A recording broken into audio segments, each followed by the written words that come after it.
ಸಚಿವರಾದಂಥ ಸಹಕಾರ ಸಚಿವರು ರಾಜಣ್ಣ ಅವರು ರಾಜೀನಾಮೆ ಕೊಟ್ಟಿದ್ದಾರೆ ಅಂತ ಮಾಧ್ಯಮದಲ್ಲೆಲ್ಲ ಬರ್ತಾ ಇದೆ. ಈಗಾಗಲೇ ಅವರಿಗೆ ಹಾಸನ ಇನ್ಚಾರ್ಜ್ ಕೂಡ ಕೊಕ್ಕಾಗಿದೆ ಒಂದು ವಾರದಿಂದ. ಈಗ ಮಂತ್ರಿ ಪದವಿಗೂ ಕೊಕ್ಕಾಗಿದೆ. ನಮಗಿರುವಂಥ ಮಾಹಿತಿ ಪ್ರಕಾರ 1 ಗಂಟೆ ಮುಂಚೆನೆ ಅವರು ರಾಜೀನಾಮೆ ಕೊಟ್ಟಿದ್ದಾರೆ ಅಂತ ಮಾಹಿತಿ. ಇಲ್ಲಿ ನಾನು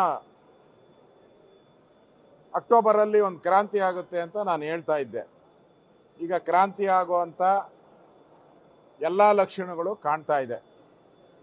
ಒಂದೊಂದೇ ವಿಕೆಟು ಸಿದ್ದರಾಮಯ್ಯನವರ ಕಡೆಯ ಒಂದೊಂದೇ ವಿಕೆಟು ಬೀಳ್ತಾ ಇದೆ. ಡಿ.ಕೆ. ಶಿವಕುಮಾರ್ ಇನ್ನಷ್ಟು ಬಲಾಢ್ಯ ಆಗ್ತಾ ಇದ್ದಾರೆ.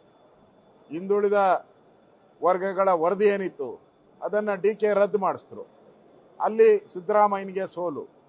ಪ್ರತಿದಿನ ಸಿದ್ದರಾಮಯ್ಯನವರ ಪರವಾಗಿ ಕೆ.ಎನ್. ರಾಜಣ್ಣ ಬ್ಯಾಟಿಂಗ್ ಮಾಡ್ತಾ ಇದ್ರು, ಧೈರ್ಯವಾಗಿ ಮಾತಾಡ್ತಾ ಇದ್ರು. ಈಗ ಸಿದ್ದರಾಮಯ್ಯನವರ ಪರವಾಗಿರುವಂಥ ಕೆ.ಎನ್. ರಾಜಣ್ಣ ಅವ್ರನ್ನ ಕ್ಯಾಬಿನೆಟ್ ಇಂದ ವಜಾ ಮಾಡುವಂಥದ್ದಕ್ಕೆ ಕಾಂಗ್ರೆಸ್ ನಾಯಕರು ಹೇಳಿದಾರಂತೆ. ಯಾಕೆ? ರಾಹುಲ್ ಗಾಂಧಿ ಅವರು ದಿನನಿತ್ಯ ಅಂಬೇಡ್ಕರ್ ಸಂವಿಧಾನ ಹಿಡ್ಕೊಂಡು ಹೋಗ್ತಾ ಇದ್ದಾರೆ. ನಾವು ರಕ್ಷಕರು, ಅಂಬೇಡ್ಕರ್ ಪ್ರಜಾಪ್ರಭುತ್ವದ ರಕ್ಷಕರು ಅಂತ. ಎಲ್ಲಿ ಪ್ರಜಾಪ್ರಭುತ್ವ? ರಾಜಣ್ಣ ಏನ್ ಹೇಳಿದ್ರು? ವೋಟ್ ಬೋಗಸ್ ಆಗಿದೆ, ಚುನಾವಣಾ ಆಯೋಗ ಬೋಗಸ್ ಮಾಡಿದೆ ಅಂತೇಳಿ ರಾಹುಲ್ ಗಾಂಧಿ ಅವರು ಪ್ರತಿಭಟನೆ ಮಾಡಿದ್ರು. ರಾಜಣ್ಣ ಏನ್ ಹೇಳಿದ್ರು? ಅವತ್ತಿದ್ದ ನಮ್ಮ ಸರ್ಕಾರ, ನಮ್ಮ ಅಧಿಕಾರಿಗಳು ಮಾಡಿದ್ರೆ ನಮ್ಮ ಅಧಿಕಾರಿಗಳು ತಪ್ಪು ಮಾಡ್ತಾ ಇದ್ದಾರೆ ಅಂತ ಸತ್ಯ ಹೇಳಿದ್ರು.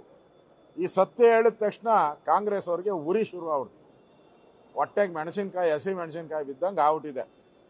ಈಗ ಅದಕ್ಕೆ ನಿನ್ನೆನೂ ಕೂಡ ಒಂದು ಲೆಟ್ರ್ ಕೊಡಿಸಿದ್ದಾರೆ.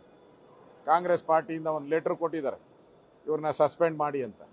ಅಂದ್ರೆ ಕಾಂಗ್ರೆಸ್ ಅಲ್ಲಿ ಪ್ರಜಾಪ್ರಭುತ್ವ ಇಲ್ಲ, ಡೆಮಾಕ್ರಸಿ ಇಲ್ಲ. ಈ ವೋಟ್ ಕಳ್ತನ ಅನ್ನೋ ಏನು ಸ್ಲೋಗನ್ ಮಾಡಿದ್ರು ಅದು ಟುಸ್ ಪಟಾಕಿ ಆಗೋಯ್ತು. ಈಗ ರಾಜಣ್ಣ ಅವ್ರು ಹೇಳಿದ ಮೇಲೆ ಅದು ಇನ್ನಷ್ಟು ಕನ್ಫರ್ಮ್ ಆಗೋಯ್ತು. ಅದಕ್ಕೆ ತಲೆದಂಡ. ಸತ್ಯ ಹೇಳಿದ್ರೆ ಕಾಂಗ್ರೆಸ್ ಅವ್ರಿಗೆ ಆಗಲ್ಲ. ಅದಕ್ಕೆ ರಾಜಣ್ಣ ಅವ್ರ ತಲೆದಂಡ ಆಗಿದೆ. ರಾಜಣ್ಣ ಅವರು ಒಬ್ಬ ಎಸ್.ಟಿ. ಕುಟುಂಬ, ವಾಲ್ಮೀಕಿ ಜನಾಂಗದಿಂದ ಬಂದಂಥವ್ರು.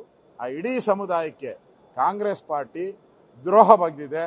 ಕಾಂಗ್ರೆಸ್ ಪಾರ್ಟಿ ಅಕ್ಟೋಬರ್ ಅಲ್ಲಿ ಏನು ಪ್ರಳಯ ಆಗ್ತಾ ಇದೆ, ಆ ಪ್ರಳಯದ ಮುನ್ಸೂಚನೆ ಇದೆ.